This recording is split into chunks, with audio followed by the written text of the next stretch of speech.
Welcome to this installment of Richardson's Whitetail Services videos. Is this what your deer woods look like? You got clear shots out to 60, 80 yards? Thought you bought yourself a great deep piece of deer property? Well, you did.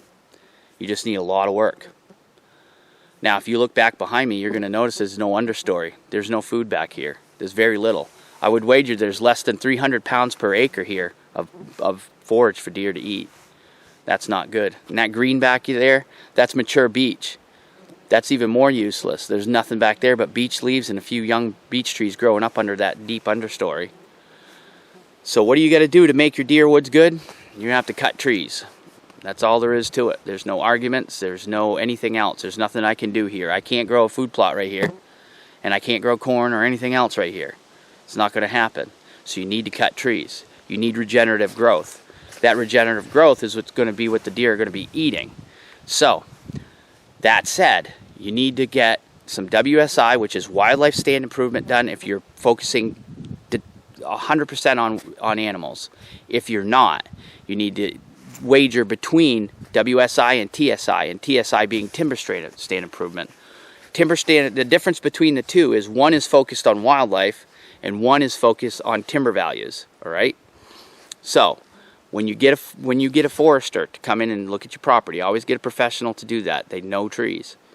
Make sure and be 100% clear what your objectives are for that property that you want to make a deer hunting ground, and make sure and be adamant about this that they're not going to high grade you. Some guys will, some guys won't.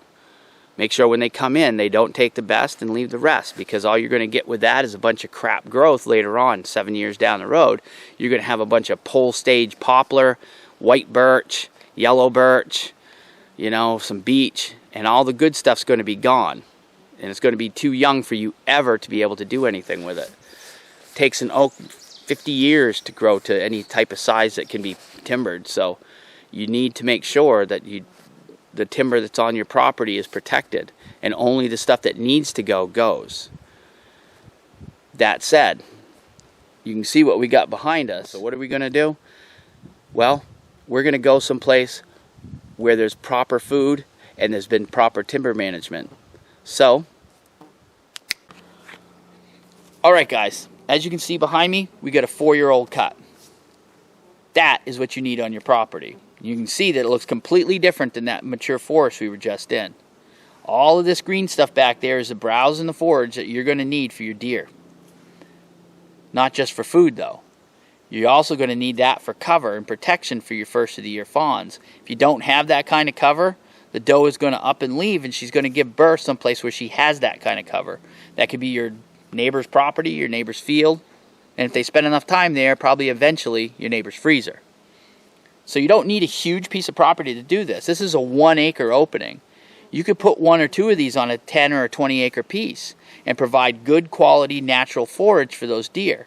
Now when a deer goes and beds down for the day, it doesn't just lay down someplace for the whole day. It gets up and it feeds. And if you have a couple of these natural openings, they may just bed down right near it and then go in and feed. And that could help you during deer season. You could also put in a food plot, and that's great.